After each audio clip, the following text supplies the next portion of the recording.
सियावर रामचंद्र भगवान की, सियावर रामचंद्र भगवान की, पवन सुत हनुमान की, पवन सुत हनुमान की, वृंदावन बिहारी लाल की, वृंदावन बिहारी लाल की, भारत माता की, भारत माता की, वंदे वंदे वंदे।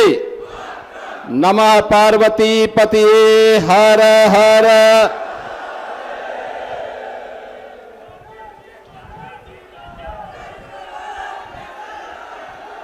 उत्तर प्रदेश सरकार में मंत्रिमंडल के मेरे सहयोगी प्रभारी मंत्री फतेहपुर से अजीत पाल जी, प्रदेश सरकार में मंत्रिमंडल के मेरे सहयोगी और यहां के कागा की लोकप्रिय विधायक श्रीमती कृष्णा पासवान जी, राष्ट्रीय पिछड़ा आयोग की अध्यक्ष पूर्व सांसद साध्वी निरंजन ज्योति जी, भारतीय जनता पार्टी के क्षेत्रीय अध्यक्ष श्री रामकिशोर साहू जी, लोकप्रिय विधायक अयासा श्री विकास गुप्ता जी, माननीय विधायक राजेंद्र सिंह पटेल जी, माननीय विधायक जय कुमार सिंह जैकी जी, विधान परिषद सदस्य अविनाश सिंह चौहान जी, जिला पंचायत अध्यक्ष अभय प्रताप सिंह जी, पूर्व मंत्री श्री रणवेंद्र प्रताप सिंह जी, फतेहपुर के पूर्व विधायक श्री विक्रम सिंह जी, भारतीय जनता पार्टी के जिला के अध्यक्ष श्री अन्नू श्रीवास्तव जी, जिला प्रभारी श्रीमती रंजना उपाध्याय जी, पूर्व मंत्री श्री राधेश्याम गुप्ता जी, पूर्व विधायक श्री अयोध्या पाल जी, आदित्य पांडे जी, भारतीय जनता पार्टी के हमारे पूर्व जिला अध्यक्षगण श्री महेंद्र नाथ वाजपेयी जी, अमरनाथ चौरसिया जी, रमाकांत त्रिपाठी जी, मनोज शुक्ल जी, प्रभुदत्त दीक्षित जी, दिनेश वाजपेयी जी, प्रमोद द्विवेदी जी, आशीष मिश्रा जी, मुखलाल पाल जी, भारतीय जनता पार्टी, अपना दल और अन्य सहयोगी दलों के हमारे सभी पदाधिकारीगण, भारी संख्या में उपस्थित फतेहपुर जनपद के फतेहपुर अयासाहा विधानसभा क्षेत्रों से जुड़े हुए मेरे सभी उपस्थित बहनों और भाइयों, मैं सबसे पहले मां गंगा और मां यमुना से अभिसिंचित उसके द्वाबा की इस पावन धरा को, जिसे पौराणिक काल से ही ऋषि मुनियों का आशीर्वाद प्राप्त होता रहा है, अनेक शिवालयों के माध्यम से यहां की आस्था को सम्मान देता रहा है। देश की आजादी के लिए जिस धरा ने यहां पर एक नई श्रृंखला खड़ी की, ऐसी पावन धरा को, जिस पावन धरा ने खजुआ की 52 इमली, जहां के अमर बलिदान की साक्षी है, जहां पर कहते हैं कि देश की आजादी के लिए 52 स्वाधीनता संग्राम सेनानियों को एक साथ फांसी के फंदे पर चढ़ाया गया था, ऐसी पावन धरा को जिस माटी ने ठाकुर दरियाव सिंह उनके वीर पुत्र सुजान सिंह, अमर शहीद जोधा सिंह अठैया जैसे वीर सपूतों को जन्म दिया और जिस धरा के निर्भीक पत्रकार के रूप में गणेश शंकर विद्यार्थी और राष्ट्रकवि सोहनलाल द्विवेदी जैसे महान साहित्यकार जिस धरा पर पैदा हुए, इस पावन धरा को कोटि कोटि नमन करते हुए मैं आप सबका हृदय से अभिनंदन करता हूं, स्वागत करता हूं। बहन और भाइयों, आज मुझे काफी दिनों के बाद आपके इस जनपद में आने का सौभाग्य प्राप्त हुआ है। द्वाबा की धरती 2017 के पहले आकांक्षी जनपद था। आकांक्षी जनपद का मतलब शिक्षा, स्वास्थ्य, कृषि विकास, रोजगार, औद्योगिक विकास और अन्य इंफ्रास्ट्रक्चर डेवलपमेंट में जो पैरामीटर देश के अंदर तय किए गए थे, उनमें सबसे पिछड़े हुए जनपदों में फतेहपुर की गिनती होती थी। सबसे पिछड़े जनपदों में इस जनपद की गिनती होती थी। बहन और भाइयों, विकास, उसका नाम यहां से कोसों दूर था। यह जनपद उससे वंचित था क्योंकि यहां का विकास का पैसा सेफई सिंडिकेट के द्वारा लूट मचा दी जाती थी। सेफई सिंडिकेट के डकैती का अड्डा बन गया था फतेहपुर।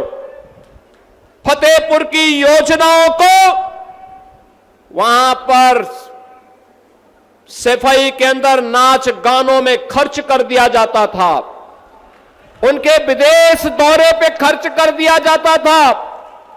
तब न सड़क थी, तब न बिजली थी, तब न मेडिकल कॉलेज था, और औद्योगिक निवेश की बात ही क्यों करनी है।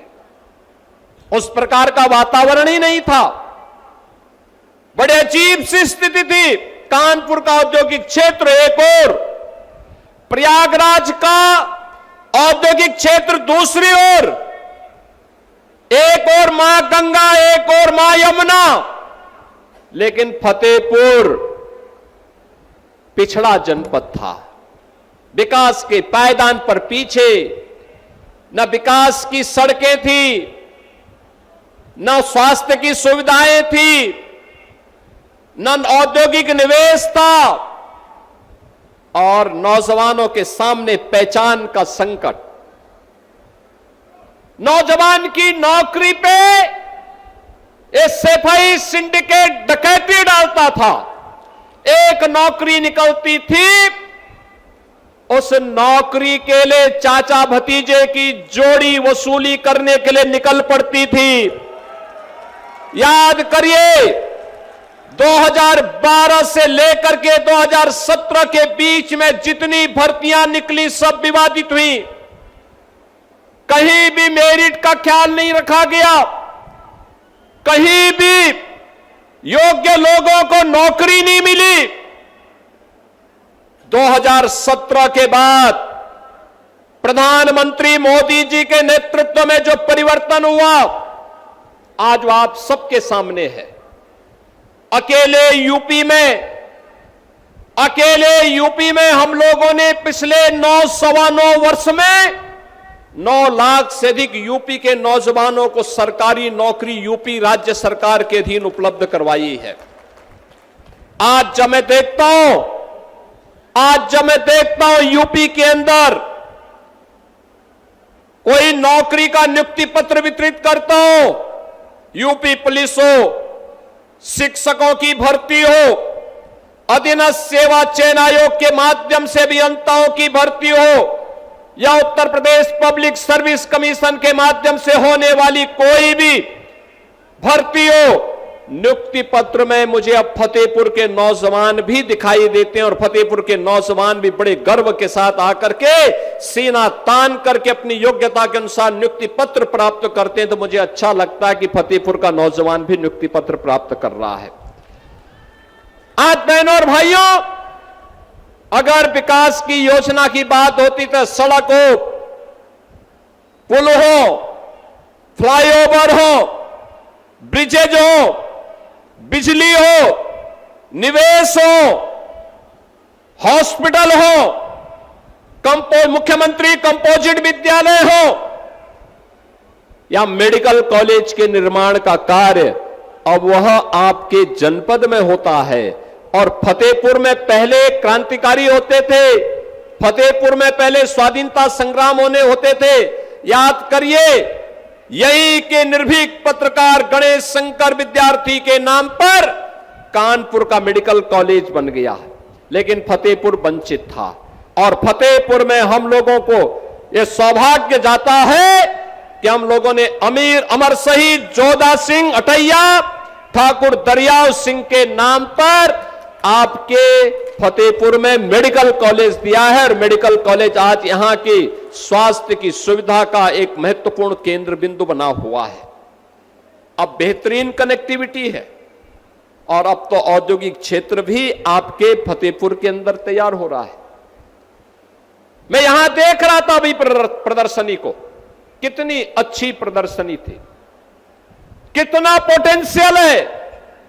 ये पोटेंशियल पहले भी था, ये क्षमता पहले भी थी। यहां पे पीओज काम कर रहे हैं, वन डिस्ट्रिक्ट वन प्रोडक्ट में यहां का कुजीन एक नई पहचान बना रहा है। यहां का नौजवान जहां कहीं भी जाता है अपनी पहचान बनाता है। और जब मैं यहां के अन्नदाता किसानों की जो भी जैविक प्रोडक्ट है, नेचुरल फार्मिंग के कार्यों को देखता हूं, खासतौर पर पूर्व मंत्री उत्तर प्रदेश सरकार में मेरे साथ यहां पर पूर्व मंत्री के रूप में श्री धुन्नी भैया ने जो है उनके खेत की उपज जब प्राप्त होती है, रणवेंद्र सिंह धुन्नी जी के खेत थे, तो मुझे उसकी जानकारी प्राप्त होती रहती है। बहनों और भाइयों, क्या यह 2017 के पहले संभव था? क्या यह 17 के पहले संभव था? नहीं था, क्योंकि तब न युवा सरकार के एजेंडे के हिस्से थे, न अन्नदाता किसान सरकार के एजेंडे का हिस्सा था, न विकास उनके एजेंडे का हिस्सा था। सफाई का विकास हो, बाकी सब भाड़ में जाए, और यही लोग करते थे। लेकिन अब मोदी जी के मंत्र के अनुरूप सबका साथ, सबके विकास के भाव के साथ डबल इंजन की सरकार अब विकास के कार्यों को मजबूती के साथ आगे बढ़ाने का काम कर रही है। बहनों और भाइयों, जिन्होंने युवाओं का शोषण किया, छात्रों के सामने अंधकार में जीवन दिया था, पूरी की पूरी पीढ़ी के भविष्य के साथ खिलवाड़ किया था, आज जो समाजवादी पार्टी और कांग्रेस किस प्रकार की घड़ियाली आंसू बहाने का काम कर रही है। हम आभारी हैं प्रधानमंत्री मोदी जी के प्रति, जिन्होंने छात्रों के भविष्य को देखते हुए पिछले 3 दिनों के अंदर बड़े बड़े निर्णय लिए हैं। उन्होंने कहा था, प्रधानमंत्री मोदी जी ने घोषणा की और केंद्रीय कैबिनेट ने कल निर्णय लिया कि छात्रों के भविष्य के साथ खिलवाड़ करने वाले नकल माफिया को कम से कम 10 वर्ष की सजा और 10 करोड़ रुपए तक की फाइन की व्यवस्था करेगी। कैबिनेट ने पास कर लिया है। अब सोमवार को देश की संसद में यह बिल आने वाला है। मान करके चलिए, माफिया मिट्टी में मिलेंगे, कोई रोक नहीं सकता माफिया को मिट्टी में मिलने से।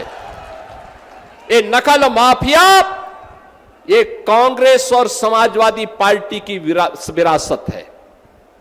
इन्होंने पाला हुआ था इन्हें।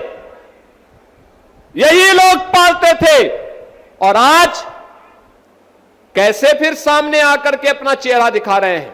प्रधानमंत्री जी ने जो घोषणा की है, छात्रों के भविष्य के साथ खिलवाड़ करने की जिसने भी दुस्साहस किया उसके खिलाफ जितनी सख्त कार्रवाई होगी। नीट की परीक्षा को एक समय सीमा के अंदर करवा करके छात्रों का साल भर खराब न हो, इसके लिए एक समय सीमा पे परिणाम भी दे दिया।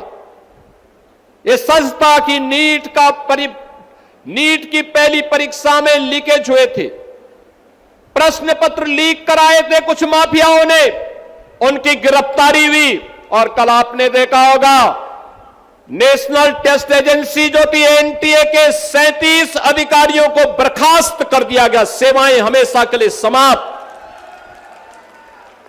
हमेशा के लिए समाप्त। कुछ लोगों की गिरफ्तारी की गई है, उनकी संपत्तियां जब्त होंगी, उन्हें सजा होगी। ये छात्रों के उज्जवल भविष्य को ध्यान में रख करके मोदी जी के द्वारा ले गए वे कड़े कदम हैं, उठाए गए वे कड़े कदम हैं। जिन छात्रों के जीवन, जिन छात्रों का उज्जवल भविष्य पर इस देश का उज्जवल भविष्य निर्भर करता है।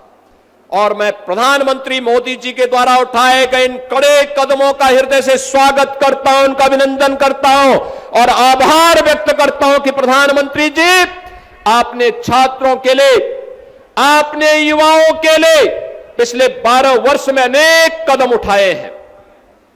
आपने डिजिटल इंडिया के नाम पर, आपने प्रधानमंत्री स्टार्टअप स्कीम के अधीन, आपने प्रधानमंत्री स्टैंड अप स्कीम के अंतर्गत आपने भारत के नौजवानों के लिए एक नई आशा की किरण दी। आपने देश के अंदर युवाओं के लिए राष्ट्रीय शिक्षा नीति देकर के भारत का नौजवान अब भारत ही नहीं, केवल घिसी पिटी शिक्षा नहीं, बल्कि नए कलेवर के रूप में नई शिक्षा नीति के माध्यम से वैश्विक जगत में अपनी दाग का लोहा मना सकता है, यह व्यवस्था दी। आज आपके कारण नए भारत में हमारा नौजवान आज अपनी पहचान को जब दुनिया के देशों में देता है तो सीना चौड़ा करके जाता है, दुनिया में उसे सम्मान मिलता है। आज भारत के नौजवान के लिए जीवन के अनेक क्षेत्र खुले हैं। आपने एक वर्ष में 12 लाख सरकारी नौकरी भारत के नौजवानों को दी और 12 वर्ष में देश के अंदर करोड़ों नौजवानों को सरकारी नौकरी देकर के उनके जीवन को उज्जवल भविष्य की ओर अग्रसर किया है। और आज जब देश के अंदर युवाओं में कुकसत बाकी थी, आप स्वयं सामने आए हैं, आपने युवाओं के साथ संवाद बनाया है और देश की संसद से एक सख्त कानून बनाने के लिए कैबिनेट से आपने एक नए अधिनियम के मसौदे को पास करके, दिन रात एक करके पास करके उस दिशा में जो कदम उठाया है वह अभिनंदनीय है। और मैं इसका उत्तर प्रदेश के युवाओं की ओर से, उत्तर प्रदेश के छात्रों की ओर से इसका स्वागत करता हूं और अभिनंदन करता हूं। बहनों और भाइयों, मैं यूपी के नौजवानों से कहना चाहता हूं, ये डबल इंजन की सरकार याद करिए पहले दिन से कह रही है कि जिसने छात्रों और युवाओं के भविष्य के साथ खिलवाड़ किया तो मान करके चलिए कि उस माफिया के लिए 2 ही जगह होगी, या तो जेल होगी और संपत्ति जो भी बाप दादों के द्वारा कमाई गई संपत्ति होगी उसको हम जब्त भी करेंगे। याद करना, हमने उन माफियाओं पे लगाम भी कसी है, बहुत सख्ती से लगाम कसी है। कोई खिलवाड़ नहीं कर सकता। अगर खिलवाड़ सपा की तरह, समाजवादी पार्टी की सरकार की तरह खिलवाड़ होता तो यूपी के अंदर हम 9 लाख से अधिक नौजवानों को सरकारी नौकरी नहीं दे पाते। यूपी के अंदर वन डिस्ट्रिक्ट वन प्रोडक्ट के माध्यम से सूक्ष्म लघु मध्यम उद्यम को हम लोग बढ़ावा नहीं दे सकते थे, बड़े बड़े विकास के कार्यों को आगे नहीं बढ़ा सकते थे। बड़ा निवेश इसलिए नहीं आता था क्योंकि हर जगह कोई ना कोई गुंडा और कोई ना कोई माफिया हावी होकर के सरकार को चुनौती देता था। आज मैं कह सकता हूं, हमने पहले दिन कह रखा था, याद करिए समाजवादी पार्टी में एक नारा गूंजता था कि देख सपाई बिटिया घबराई। बहन और भाइयों, अब ये नहीं है, अब माफिया हो, पेशेवर माफिया हो या बेटी और व्यापारी की सुरक्षा के लिए खतरा बना हुआ कोई गुंडा हो, इनके लिए दो ही जगह, या जेल है या जहन्नुम है, इसके अलावा तीसरी कोई जगह नहीं है इनके लिए। सरकार ने जो घोषणा की उसको प्रभावी ढंग से लागू कर रही है और बहनों और भाइयों, उसी को लागू करने के लिए आज मैं फतेहपुर में आपके बीच आया हूं। अब याद करिए, आज बिना भेदभाव की योजना का लाभ गरीब को मिल रहा है, विकास गांव तक पहुंच रहा है, अन्नदाता किसान खुशहाल हो रहा है, नौजवान को सरकारी नौकरी और नौजवान को उसकी रुचि के अनुरूप शिक्षा की व्यवस्था। आखिर फतेहपुर मेडिकल कॉलेज में आज यही के नौजवान तो भर्ती होकर के डॉक्टर बन रहे हैं।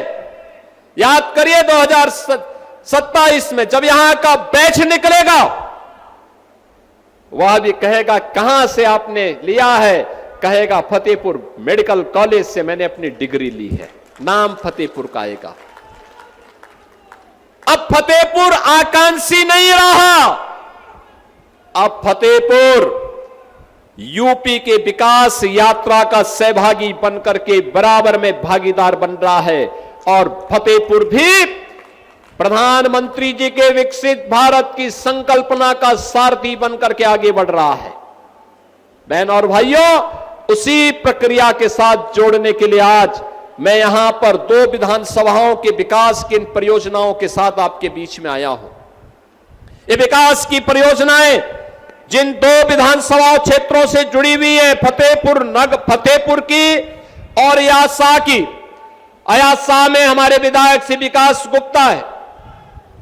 और बहनों और भाइयों, अगर आपने फतेहपुर नगर में भी विक्रम सिंह को भी चुनाव जिता करके भेजा होता तो विकास आपका कई गुना आगे बढ़ा होता। इस सपा के एजेंडे में कभी विकास नहीं था और न है, इसलिए वे कहीं जाते भी नहीं। वे सब बेरोजगारों की तरह घूम रहे हैं क्योंकि ठेके पट्टे अवैध जमीन पे कब्जे सब उनका धंधा चौपट हो चुका है। इसलिए समाजवादी पार्टी के लोग हताश और निराश बैठे हुए हैं, उनके लिए कोई जगह नहीं है। क्योंकि पहले तो ये किसी भी खाली जमीन को देखते थे, प्लॉट देखते थे, उसमें कोई भी सफाई कब्जा कर लेता था। आप सोचो कितना दुस्साहस। भारतीय जनता पार्टी ने 1990 में लखनऊ में एक कार्यालय के लिए जमीन ली और वहां पे कार्यालय बनाने के लिए भाजपा के कार्यकर्ताओं ने चंदा इकट्ठा करके कार्यालय बनाने की कार्रवाई को जब आगे बढ़ाया, नक्शा पास कराने के लिए गए। आप आश्चर्य करेंगे कि उस जमीन पर भी समाजवादी पार्टी के एक पूर्व विधायक ने कब्जा किया हुआ था। तो कल हमने बुलडोजर भेज करके उस कब्जे को वहां से हटवाया है। यही इनका धंधा था। जो खाली प्लॉट है उस पर ये जबरन कब्जा कर लेते थे। किसी गरीब का, किसी व्यापारी का, किसी किसान का खेत बोता कोई और था, काटने के लिए चले जाते थे।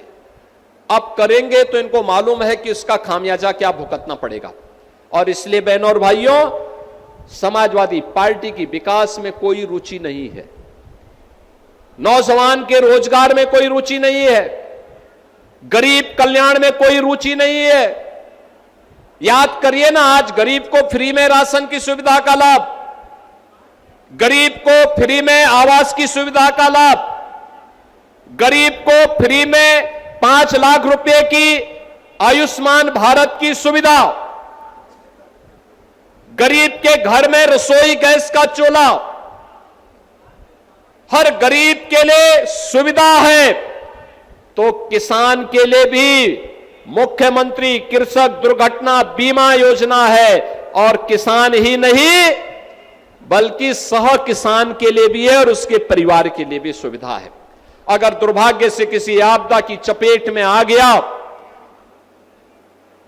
तो किसान के परिवार को बिना किसी सिफारिश के 5 लाख रुपए की सहायता मुख्यमंत्री कृषक दुर्घटना बीमा योजना के अंतर्गत प्राप्त हो जाता है। यह हमारी प्रतिबद्धता है। निजी नलकूप को हमने फ्री करवाया, अन्नदाता किसान को फ्री में हम इसकी सुविधा का लाभ देंगे।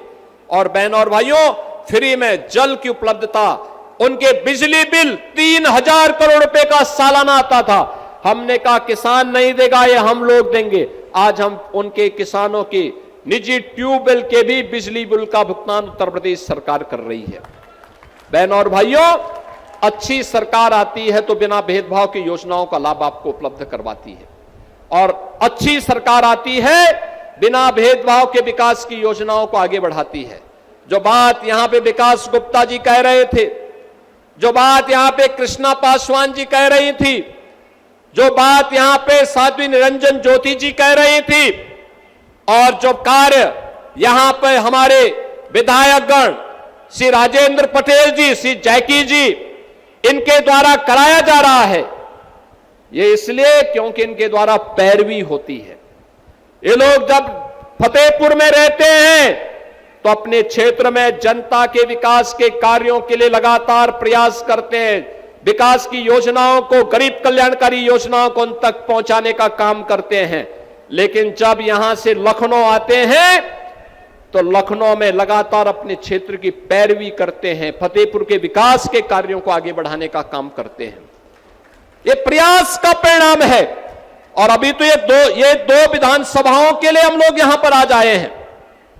आज में इनमें जो कार्य यहां के लिए आज किए जा रहे हैं, फतेहपुर बहुआ हिनौता मार्ग के सुदृढ़ीकरण का, बहराइच बांदा मार्ग के सुदृढ़ीकरण का, असोदर जरौली रामनगर कोहन मार्ग के चौड़ीकरण और सुदृढ़ीकरण का, पुलिस लाइन में बहुमंजिला जो पुलिस बैरक के निर्माण का, पीएसी बाहनी में बैरक के निर्माण का, और राजकीय आईटीआई फतेहपुर के उन्नयन कार्य का, 50 बेड के आयुष हॉस्पिटल ग्राम मवेली बुजुर्ग फतेहपुर का लोकार्पण का, आईटीआई सिविल लाइन फतेहपुर का, प्रोजेक्ट अलंकार के अंतर्गत राजकीय बालिका इंटर कॉलेज फतेहपुर के उन्नयन का, और 160 करोड़ रुपए से अधिक की पेयजल पुनर्गठन योजना के लोकार्पण का कार्यक्रम आज यहां पे संपन्न हुआ है। बहनों और भाइयों, इसके साथ ही शिलान्यास जो हो रहा है, मनावा सरकंठी मार्ग के चौड़ीकरण, शंकरपुरवा सतखरा गडरियन डेरा बंदवा मार्ग के चौड़ीकरण सुदृढ़ीकरण का, आपके यहां पर मेडिकल कॉलेज तो दिया ही गया है, अब यहां पे नर्सिंग कॉलेज के और उसके हॉस्टल के निर्माण के शिलान्यास का भी काम हो रहा है। नर्सिंग कॉलेज का मतलब जो बेटी बीएससी नर्सिंग कर लेगी, ये मान के चलिए 100% उसकी जॉब लगनी है। अब बात फतेहपुर की बेटी फतेहपुर में या प्रदेश में रोजगार और नौकरी यही प्राप्त कर लेगी। और राजकीय पॉलिटेक्निक फतेहपुर में सेंटर ऑफ एक्सीलेंस का, यानी artificial intelligence, drone technology, robotics, 3D printing, ये सभी यहां के पॉलिटेक्निक में ही अब उसका ट्रेनिंग करवाई जाएगी। ट्रांजिट हॉस्टल पुलिस लाइन में और साइबर थाने के प्रशासनिक भवन के शिलान्यास के साथ ही हम बहुआ फतेहपुर में ग्रामीण स्टेडियम के भी निर्माण के कार्यक्रम को आगे बढ़ा रहे हैं। बहनों और भाइयों, ये विकास की परियोजनाएं जो सैकड़ों करोड़ की आज यहां पर दी जा रही हैं, ये यहां के लोगों का तो हित होगा ही। विकसित फतेहपुर के माध्यम से विकसित उत्तर प्रदेश, और विकसित उत्तर प्रदेश के माध्यम से विकसित भारत की संकल्पना को पूरा करने का एक माध्यम है। और यहीं पे साध्वी निरंजन ज्योति जी कह रही थी, ये सारा क्षेत्र एयरपोर्ट का है। कुछ पिछली सरकारों में कब्जा हो गया था, कुछ कब्जा मुक्त हुआ है। हमने कहा तात्कालिक रूप से तो हम लोगों ने हेलीपैड के लिए मांगा हुआ है, हर विकास खंड में हम एक हेलीपैड बना रहे हैं और फिर आने वाले समय में विकास के अन्य परियोजनाओं को लेकर के आएंगे यहां पे। आज यहां पे जिन 2 विधानसभाओं के लिए योजनाएं दी जा रही है, वहां की जनता जनार्दन को मैं हृदय से बधाई देता हूं। मैं यहां के विधायक विकास गुप्ता जी को भी बधाई देता हूं। प्रयास करते हैं, लगातार लगते हैं, कार्य करते हैं, विकास की योजनाओं पे चर्चा करने के लिए लगातार आते हैं। और ये हमारे विधायक जो मंच पर बैठे हैं, सभी लोगों के द्वारा जो प्रयास किया गया है, उन सभी प्रयासों को आगे बढ़ाने के लिए आप सबको अपनी प्रतिबद्धता दोहराते हुए मैं एक बार फिर से फतेहपुर वासियों को हृदय से इन विकास योजनाओं की बधाई देता हूं। पूरे फतेहपुर का विकास हमारी प्राथमिकता है। अब मैं मानता हूं कि जब भी नीति आयोग के सर्वे होंगे, तब फतेहपुर आकांक्षी जनपद नहीं बल्कि विकसित जनपदों में अपना नाम लिखा चुका होगा। इस विश्वास के साथ मैं एक बार फिर से फतेहपुर जनपद को, पूरे जनपद वासियों को हृदय से बधाई देते हुए अपनी मंगलमय शुभकामनाएं आप सबके प्रति व्यक्त करते हुए वाणी को देता हूं विराम। जय जय श्री राम। बहुत बहुत साधुवाद आपको माननीय मुख्यमंत्री जी।